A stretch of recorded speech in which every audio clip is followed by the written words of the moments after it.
పరిష్కరించి గత ప్రభుత్వం వాళ్ళు చేసిన తప్పును మీరు కూడా కొనసాగించద్దని మరి వెంటనే ఆ సమస్య పరిష్కరించి ఇక్కడ ఉన్నటువంటి కార్మికులకు ఉపాధి కల్పించే దిశగా ఆలోచించాలని దాని గురించి వాయిదాలు వేయొద్దని సందర్భంగా తెలియజేస్తా ఉన్నాం.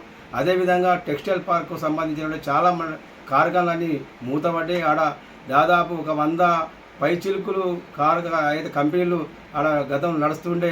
మరి ప్రస్తుతం అక్కడ 20 నుంచి 30 కార్ఖానాలే కంపెనీలే నడిచే పరిస్థితి కనబడుతుంది.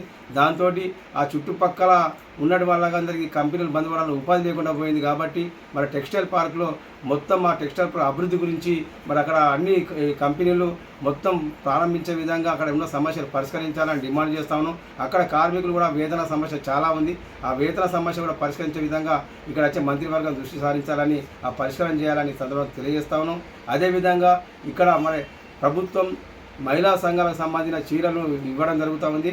వాళ్ళు దానికి సంబంధించి గతంలో చీరలు ఉత్పత్తి అయితే దానికి సంబంధించి 10% యారం సబ్సిడీ కార్మికులకు అందిస్తూ ఉండే. మరి ఇప్పుడు ఆ స్కీమ్ ఇంకా ప్రకటించలేదు. కాబట్టి మేము డిమాండ్ చేస్తూ ఉన్నాం, ఇక్కడ ఏదైతే మహిళా సంఘం చీరలకు సంబంధించింది ఉత్పత్తి జరుగుతుందో దానికి సంబంధించిన 10% యారం సబ్సిడీ గతంలో ఇచ్చిన మాదిరిగానే ఇక్కడ ఉన్న వస్త్ర పరిశ్రమలో ఏదైతే రంగాలు అన్ని రంగాలకు సంబంధించి అనుబంధ రంగాలకు కూడా అందరికీ కార్మికులకు వర్తించే విధంగా చేయాలని గతంలో కేవలం పౌరులు కార్మికులు మాత్రమే వర్తింపజేసారు. కానీ ప్రస్తుతం దానికి అనుబంధంగా ఉన్నటువంటి కార్మికులు కూడా వర్తింపజేయాలని సందర్భంగా తెలియజేస్తాను. కాబట్టి ఈరోజు 26వ తారీఖున పెద్ద ఎత్తున కార్మిక వర్గం గురించే ఈ సమావేశాలు ఏర్పాటు చేయడం జరుగుతుంది మంత్రివర్గం సమక్షంలో. కాబట్టి ఈ సమస్యలను పరిష్కారం దిశగా కృషి చేయాలి. తాపతాప అక్కడ సంక్షోభం రాకుండా చూడాలని, పూర్తి స్థాయిలో ఇక్కడ ఉపాధి జరిగే విధంగా ఈ కాంగ్రెస్ ప్రభుత్వం చర్యలు తీసుకోవాలని సందర్భంగా డిమాండ్ చేస్తాము. సిరిసిల్ల నేతన్నలకు సంబంధించినటువంటి థ్రిఫ్ట్ నేతన్న పొదుపు పథకానికి సంబంధించిన డబ్బులు చెక్కుల పంపిణీ, అదేవిధంగా ఇతర అభివృద్ధి కార్యక్రమాలకు ఆగస్టు 26వ తేదీన సిరిసిల్లకు చేనేత జౌళి శాఖ కమిషనర్ మేడం గారు అదేవిధంగా పలు శాఖల మంత్రులు ఇచ్చేయడం జరుగుతుంది. ఈ సందర్భంగా మరి సిరిసిల్ల వస్త్ర పరిశ్రమలో నెలకొన్నటువంటి పరిశ్రమలు కార్మికులు ఎదుర్కొంటున్నటువంటి పలు సమస్యలను కూడా పరిష్కరించే విధంగా ఈ సమావేశంలో హామీలు ఇవ్వాలని చెప్పి, పరిష్కరించే విధంగా చర్యలు తీసుకోవాలని చెప్పి సిపిఎం పార్టీగా ఈ ప్రభుత్వానికి విజ్ఞప్తి చేయడం జరుగుతుంది. ప్రధానంగా ఇక్కడ సిరిసిల్లాలో కార్మికులకు శాశ్వత ఉపాధి కల్పనలో భాగంగా గత ప్రభుత్వం ప్రారంభించినటువంటి వర్కర్ టు ఓనర్ పథకము షెడ్ల నిర్మాణమై ఉన్నది. దాన్ని వెంటనే పూర్తి చేసి కార్మికులకు అందించి కార్మికులను యజమానులుగా మార్చాలని చెప్పి ఇప్పటికే అనేక సార్లు ప్రభుత్వం దృష్టికి, అధికారుల దృష్టికి తీసుకెళ్ళినా కూడా కాలయాపన జరుగుతూ ఉంది.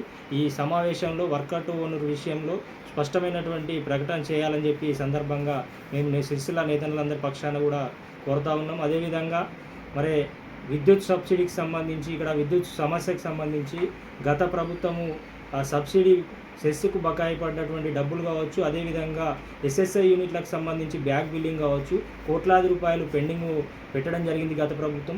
ఈ ప్రభుత్వం కూడా పరిష్కరిస్తామని చెప్తూ కాలయాపన చేస్తూ ఉంది. దీనివల్ల సెస్ అధికారులు ఇక్కడ ఉన్నటువంటి పరిశ్రమలను విద్యుత్ సరఫరా నిలిపేయడం వల్ల దాని మీద ఆధారపడి పనిచేస్తున్న వేలాది మంది వారి ఉపాధి కోల్పోతున్నటువంటి పరిస్థితి ఉంది. కాబట్టి వెంటనే సమస్యను కాలయాపన చేయకుండా వెంటనే విద్యుత్ సమస్యను కూడా పరిష్కరించే విధంగా స్పష్టమైనటువంటి హామీ ఇచ్చి పరిష్కరించే విధంగా చర్యలు తీసుకోవాలని సందర్భంగా డిమాండ్ చేస్తూ ఉన్నాం. అదేవిధంగా మరి ఒకప్పటి ఉమ్మడి ఆంధ్రప్రదేశ్ రాష్ట్రంలోనే మొట్టమొదటి అయినటువంటి టెక్స్టైల్ పార్కును కార్మికుల ఉపాధి కోసం ఏర్పాటు చేస్తే ప్రస్తుతం అందులో రోజు రోజుకు పరిశ్రమలు మూతపడి కార్మికులు ఉపాధి కోల్పోతున్నటువంటి పరిస్థితి ఉంది.